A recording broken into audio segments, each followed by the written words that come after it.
25. Brown, 45. Hot, hot, hot, hot, hot,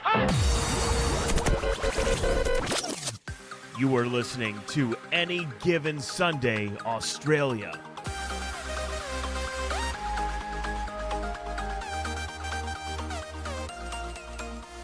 Yes, hello and welcome to the Any Given Sunday Australia podcast, the number one podcast in at least 3 households, 1 studio, but most importantly, joining me and Danny at Danny Webb AGSAU, joining us from Cincinnati. So we're growing in Cincinnati as well, Danny. He's a cornerback picked up in the second round of the 2022 draft out of Nebraska, number 29 for the Cincinnati Bengals, Mr. Taylor Britt. How are you, mate? Man, I'm doing great, man. Couldn't be better right now. Body's feeling great. Practice has been great. The team is fine, so I couldn't be in a better spot right now. That was going to be my first thing off the top. We're 1 week, as we're recording, we're a week away from week 1. How is the body feeling, and are you primed, ready to go, mate? Yeah, most definitely. This has been a great camp for me. First camp finishing all the way through. Had a little tonsillitis in the beginning, but I wouldn't really count that because we weren't into the nitty-gritty things, but went through a full camp my third year, so, the body is great, man. Feel like this is the best I've felt, since coming into the league. Yeah, absolutely. Like, feeling that good and primed, ready for week 1 is definitely what you want and you need. Like you said, you had a few injuries to start your career, which we'll get onto in a minute. But something I always like to start with, mate, and I'm sure you've watched plenty of our episodes over there in Cincinnati, just a bit of an icebreaker and to get to know you a little bit. Who's the most famous person that you'd have in your phone that you could call up right now? Right now? Right, you don't have to actually call them, but who could you do it? I was going to say, well, I know 9 is working right now, so Joe Burrow probably won't answer the phone. But that's probably my most famous person, I believe. So, yes, I don't know how many followers or, like his following base is crazy. So I would say that. Yeah, no, I don't. If I had Joey B in my phone, I'd be saying he's number 1 as well, I reckon. Most definitely. So you were born and raised in Montgomery, Alabama. Is that so? You played high school, but you played QB in high school. Is that correct? Yeah, most definitely did. That wasn't always my number one choice, but I've always been a team guy, and I don't think he was tall enough. I think in 8th grade, and I can throw farther, and I can see over the line. So that's what we did, and we won games. So I was fine with it, and it can kind of continue through high school, and word was passed around that I was a quarterback, and yeah, that I couldn't change it, after that, and it was just the best decision for any team that I was on. Was it always football, or were you a multi-sport athlete growing up? Growing up was a multi-sport athlete, but as I got older and then went through surgeries and everything, kind of just focused on football. Didn't want to, re-injure myself, especially senior year, just trying to figure things out after everything slowed down anyway. So I just wanted to focus on football. And when did you settle on cornerback as the best position? Sitting at home with my mom and dad, basically they were just like, we know you can do everything, but you have to pick at the end of the day. Of course, Travis Hunter is, living out every kid's dream of playing both sides. And that was my dream as well. But, at the end of the day, I had to pick. And I didn't want to play quarterback in college. Took too many hits at quarterback. Never had the protection, basically. So I ended up with 2 knee surgeries in high school because of it. And I just told Scott Frost in Nebraska that I was tired of getting hit and wanted to do some hitting. Wanted to be on the other side of the ball, and it just felt better for me, that let the athlete, speak for itself then. And as we said, you were one of the highest rated quarterbacks actually coming out of Alabama. So the fact that you picked to stay on the defensive side of the ball, I'm sure there's a few people that were pretty happy about it. Yeah, most definitely. More like 6-7 touchdowns a game, so I know they're happy about that. Now, Nebraska's roughly, I put it into Google Maps, it's about a 15-hour drive from Montgomery. How did you end up and why did we choose the Cornhuskers as the college?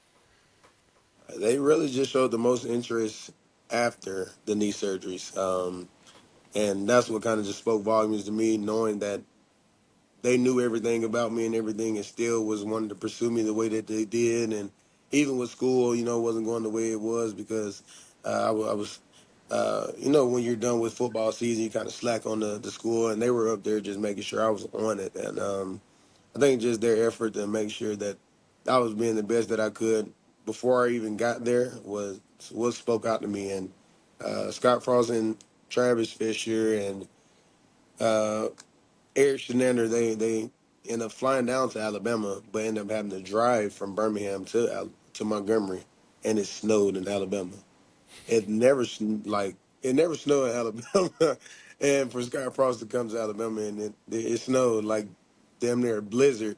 Um, yeah, it just spoke volumes, and I just went with my first gut. That's going on from that. I'm presuming you didn't play too many games, in the cold, in the snow, coming from, Alabama. How did you go? I'm presuming Nebraska is a little bit colder and actually does snow. How did you go with that kind of change? Just put my mind to it. Basically, it was like if you want to go to the NFL, you can't pick your team that you go to in the NFL. So with my college decision, it was more like you need to go somewhere where you want to. You're going to learn most definitely, but you want to play early. And didn't want to stay close to home. Most definitely, it was just a thing about Auburn, Alabama that everybody loved that I just didn't love. So wanted to be far away from home so I can grow as a man, as a player. I'm a mama's boy, so I couldn't always, have her up under me, to make sure things was okay. So I had to, make sure it was okay on my own. Yeah, I can say that was my decision though.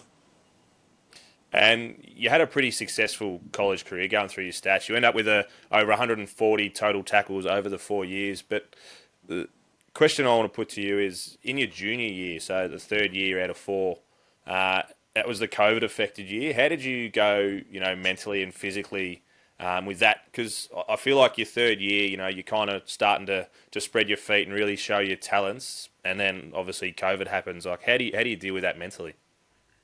Honestly, it wasn't too bad because I know it was still gonna be shown on TV, but just having the fans there, I think was the bummer part about you're at Nebraska. We fill out every game. It Yeah. doesn't matter who we're playing, so that atmosphere is needed. And the I always have to do so. You need that crowd energy. Most definitely. So that year, you really had to find your own juice. You had to come within your team and make sure everybody was on the same page. And just come together that year. Really didn't care who we were playing. Just had to make sure I did my job to the best of my ability.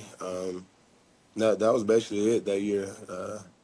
Felt like I was played around that year, so that's why I came at my senior year and tried to reiterate the year before and my sophomore year as well. And how did the team go, revving themselves up when there isn't a crowd there? It's Nebraska, man. I think you just have the feeling of it's game day, and you have the blessing of being a Cornhusker. You're already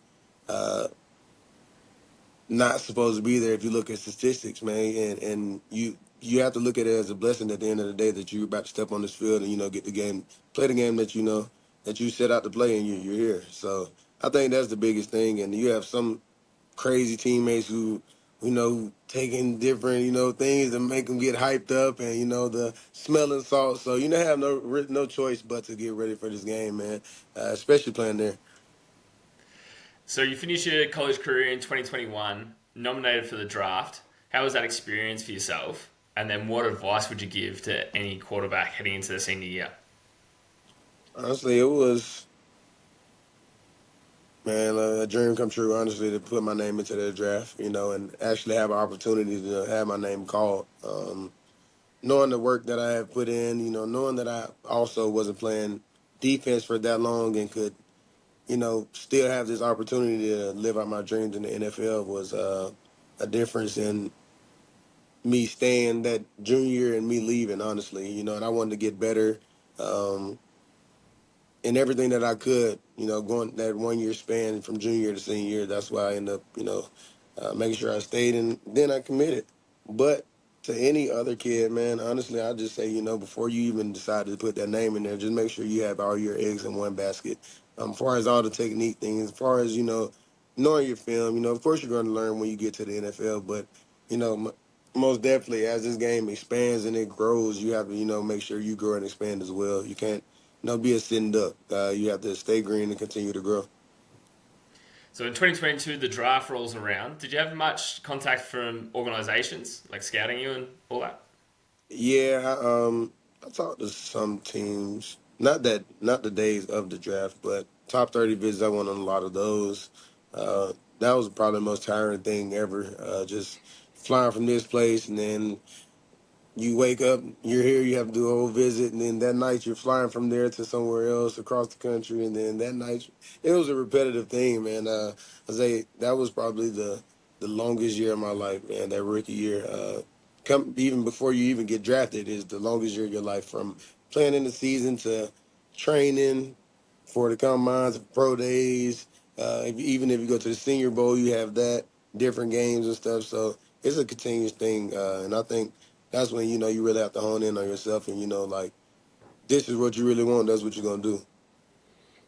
How did you go leading up to the draft? Like you said, you hadn't played on the defensive side exclusively your whole career, so only a few years. You've got everyone picking you apart. I saw you were a 3-star rated. Everyone's saying, Cam does this, he does this really well. He lacks it here. Like, how did you go with the scrutiny and stuff like that leading into the draft? I didn't listen to it. I know what type of player I am, and I know what I can do on the field. I played quarterback, as you guys know, so the talking and stuff never really got to me. I've always been a guy to kind of just like brush it off my shoulder, and regardless of what it was. And I think that kind of helps me play corner. Things happen. Everybody's in the NFL. People catch footballs, but that's not what you want to happen. But it's about going to the next play, and I think that's what kind of helped me at quarterback. By just not listening to stuff, seeing stuff online, or knowing the defense lost the game. I had 4 touchdowns. I lost the game at the end of the day. That's how guys put it. So just taking it on, it wasn't too hard for me. I didn't know when I would go. Of course, people would send me stuff. You're going here, or you would go this early, this late. All the mock draft stuff. I say that's one thing the kids should look at is all that stuff, because it doesn't matter. Somebody's gonna take that chance on you, and when they do, it's about your opportunity. When you get there, that's about it. So, pick 60 rolls around. Cincinnati's got the pick. Your name's called. Can you, for those of us that were obviously never going to have that experience and have that chance, what's it like sitting? I saw the video of you sitting on the couch with your family and getting that call. How does that feel to live out that kind of dream? Hey, we talk about it now. I still get chills, man, because at the end of the day, man, it's still a blessing to even be here, bro. Getting that call and seeing the area code, I didn't know what area code it was. My mom, she's looking like, Cincinnati, Cincinnati. And I'm like, nah. So I answered the phone. No, honestly, just eager to hear what Coach Taylor's going to say. And, once I heard the words that I think every kid, that plays football wants to hear is, yeah, we put your name in. We're picking you next. And yeah, man, talking about it, yeah, it's surreal, dog. It's once in a lifetime feeling, especially just to be there with the people that that's always been there for you. That was my village that was there. People who've helped me in every way to get to that, or get here, basically, to where I am today, and to just share that with them was probably the biggest thing. And then making your way, I'm presuming as soon as you did that, you're out the back, packing up your bag, getting ready to jump on a plane. You'll be there by the end of the night. But going to the Bengals, so they've just come off the Super Bowl at that point when you've been picked. Yeah. Did that make it more daunting to go to a team that that's had that kind of success already, and or was it more exciting for you to go in there and try and make an impact? I think it was kind of both, and play hand in hand, knowing that, of course, you're going to a winning team. I went to Nebraska to where, yes, we were probably the craziest 4-8 team ever, and losing games by 3 points or less, and it was I was finally on the winning team, so that was an exciting thing for me, and especially with of course, the big name stars coming in as a college kid, and you've been playing with these guys on Madden, or either you've seen these guys all over the internet, and yeah, that was a surreal feeling, of course, but also just coming in and saying once I touch the field I can't come off. I seen the hiccups and things for the years that they did go to the Super Bowl, and I knew I could have made an impact then. So therefore, I felt like, once I got in here, I had to just learn the system, get under the older guys, learn everything I possibly could, and I am still to this day, and just try to, do my job to the best of my ability still. And can you talk us through your rookie years? Because obviously it's so exciting that you've been drafted, you go into this team, you want to make an impact, but how actually was it going through that rookie year? It was hell, honestly. Man, I didn't have the rookie year that I wanted to have because of the injury in the beginning. I had a rectus abdominal injury. Uh, Probably 3-4 days before the first preseason game, and it kind of just set me back in a mindset of you've been here before. Because I've been injured. I had the 2 knee surgeries in high school. I was able to sit down and watch and observe, and be that great teammate that that you have to be uh, while you're not playing, and kind of just had to sit back and learn, from the sidelines. And I think that was the biggest thing that kind of helped me and hurt me. Like it hurt me as far as my feelings, and I couldn't be there on the field with my teammates, but it helped me to a sense to actually start learning and the defense and learning my teammates and just seeing different things on the field that you really wouldn't see, I believe, if you're in the game, because you're in the game, you have a job to do. So um, it was up and down, so far, well, it was down and up, I can say. Yeah, so I ended up playing week 6, the Falcons game. We had a 3-row rotation with me, Eli Apple, and Cheeto. And I think right before halftime, a big post, over post out of the middle of the field. Eli got beat on a big post. Boom. He never came back in the game. I think that's when everything kind of started for me. Coach, they put their trust in me. I believe it was during camp, honestly, and they just knew, like, we have to give him an opportunity. And I just took the opportunity and I kind of ran with it. Just got better week to week. There were some hiccups, most definitely. Who would Ricky doesn't have hiccups, but I fixed them, and we end up going, very far in the playoffs, and a game away from the Super Bowl. And that would have just been an amazing experience in itself, like to in your rookie year to get to the playoffs. Yeah, most definitely, and not like I said, just to be not on the winning team the year before, and then having the impact that I did have, and we damn near did it. My rookie year is, yeah, it was eye opening that you could really do this, and this is why you're here. And since then, you've now solidified yourself as the number one QB of the Bengals. Was there a point where you felt settled and like not worried about trying to get a game every week? Honestly, once I touched the field, I can't come off the field. That was really when it's set in stone for me. There's never been a doubt in my mind that I would. No cockiness. I think it's just the what work you put in, and how hard this job is to keep. And every day I come in and I make sure I put my best foot forward. And I believe a lot of people do that, but they don't do it to the full extent as I do. So I wouldn't say there's a worry ever, but yeah, it's just the mindset that I have that I wasn't coming off anyway. And the whodey nation is pretty fanatical. What's it like playing up in Cincinnati? It's great, man. It's great. It's like Lincoln to a sense, man. Uh, you can kind of put them in the same boat as far as the fans, man. They're very into the team, man.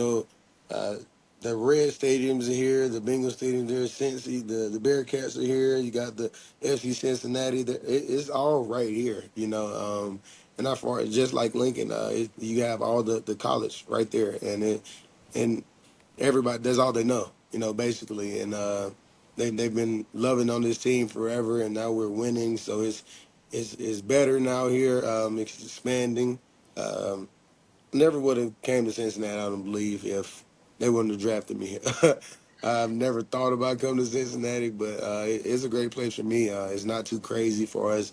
There's not so many places to go out to party to and this and that to get into. So it's good to be in season, man, and to lock in. How have growing up and myself experience growing up coming off an injury? I haven't had an abdominal injury like that, but if I get an injury play in sports, those first few weeks back, I'm the kind of guy that want to feel the impact, test the injury out a little bit just to know that I feel all right. So that coming back from such a serious abdominal injury, were you the kind that, I want to feel that stretch and make sure that everything's all good to go? I think I kind of surprised everybody how fast I really came back, but I couldn't come back because I was put on IR. So I was ready like 3 weeks ahead of IR. Like, yeah, it was kind of crazy because you need this muscle to use everything. But I believe, the training staff and everybody, man, my surgeon that did the surgery, they did a great job with everything. And I'm kind of a fast healer to a sense. Yeah, I got a bionic knee on the right side. It's kind of always been like that. I was done with ACL and MCL, all that surgery, and 3.5, 4 months maybe, and I was running full speed. Took the brace off at a camp and ran 4.4, I think in the 11th grade. Like, so it was like I I kind of knew like how to go with this injury stuff. To take the treatment serious once you're in there. And just kind of go by the book and do what they say, honestly, because you try to push yourself and may end up messing something else up. Just do what they say. Do you have someone? I love the mentality of you back yourself 100%. I'm touching that turf and I'm not leaving after that. Like, do you have someone to in your inner circle, I guess, to be like, all right, mate, you're injured. Listen to the coaching staff. Listen to the medical team. I love the fact that you want to push yourself, but maybe today we only go at 60%. We don't push it up to 90%. Do you have someone around you that can kind of not pull your head in, but just kind of ground you a little bit?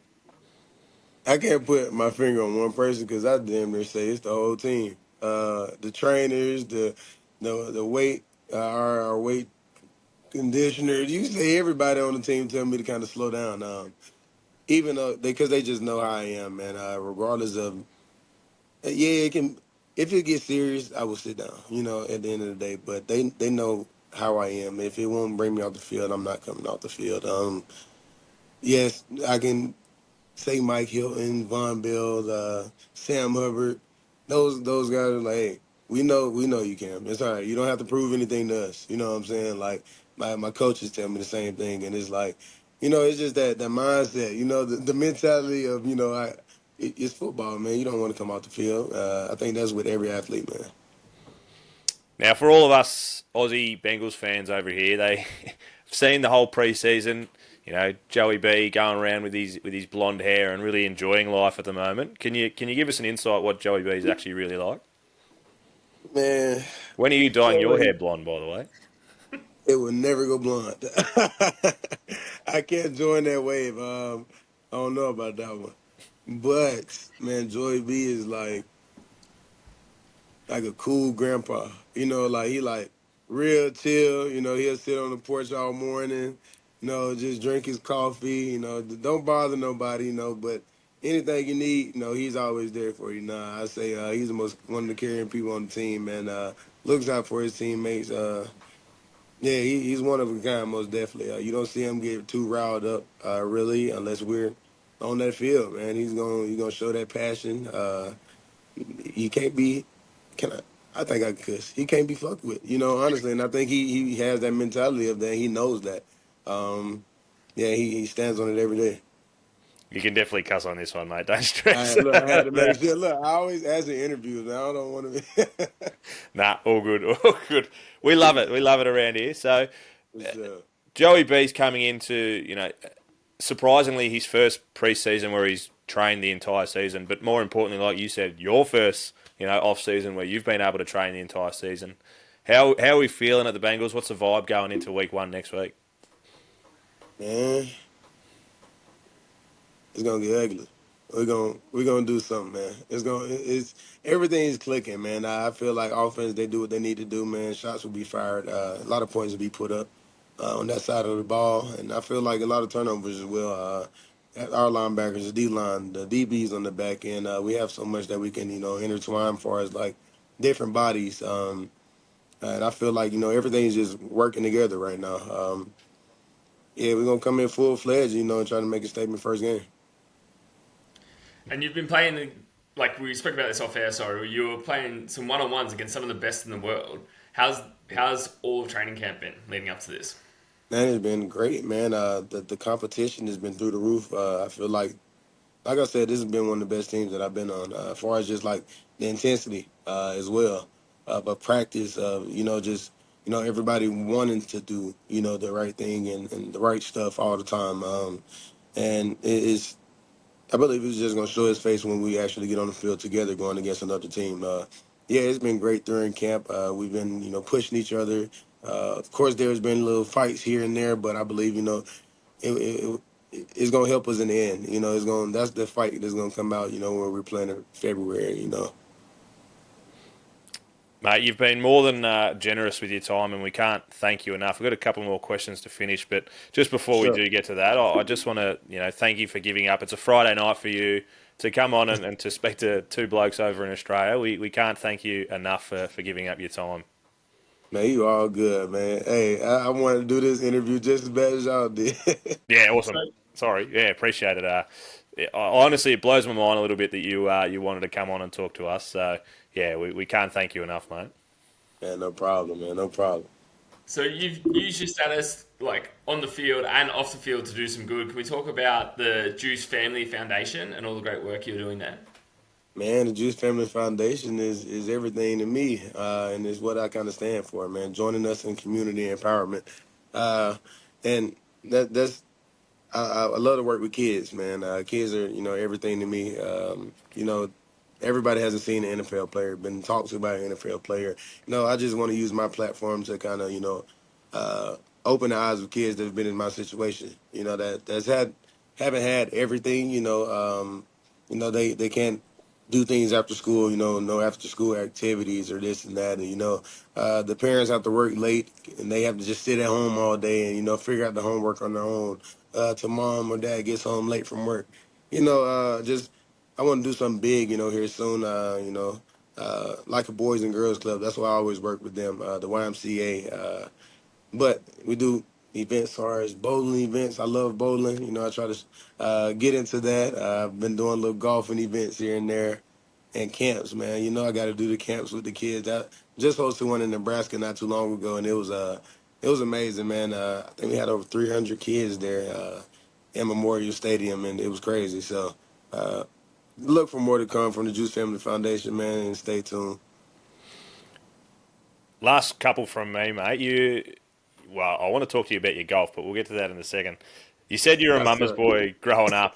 How did she go? How'd the family go? Now you're in Cincinnati. Have you had the family up for games, and how did they go with you moving away? It's not like I moved away. They won't leave. They they're always here, man. Honestly, yeah, my family is my everything. My core family. They're always showing face here in Cincinnati. They've grown their own fan base. Kind of odd, but yeah, they've grown their own fan base. People will come up and try to interview Mama Juice and Pop's Juice all the time. Sis Juice, Bro Juice. They have it on their jerseys, and it's kind of unique. The people in Cincinnati have started Juice Gang. T-shirts, hats, socks. It's a kind of crazy little trend here in Cincinnati that, I love it, man. And I try to show love back to the community with that. But yeah, they're always here. They'll be here week 1. Yeah, they'll be at the game week 2. I wouldn't be surprised by week 3 or 4. So it's lovely, man, on my end to have the family there always. And where does Cam Juice come from? Man, playing quarterback. I want to always be like Cam Newton at quarterback. That's when he was at Auburn. Yep. And he had this little scandal thing with like this on his bottle where it was like Cam Juice. Yep. And he'll be drinking. It was like they didn't know what it was.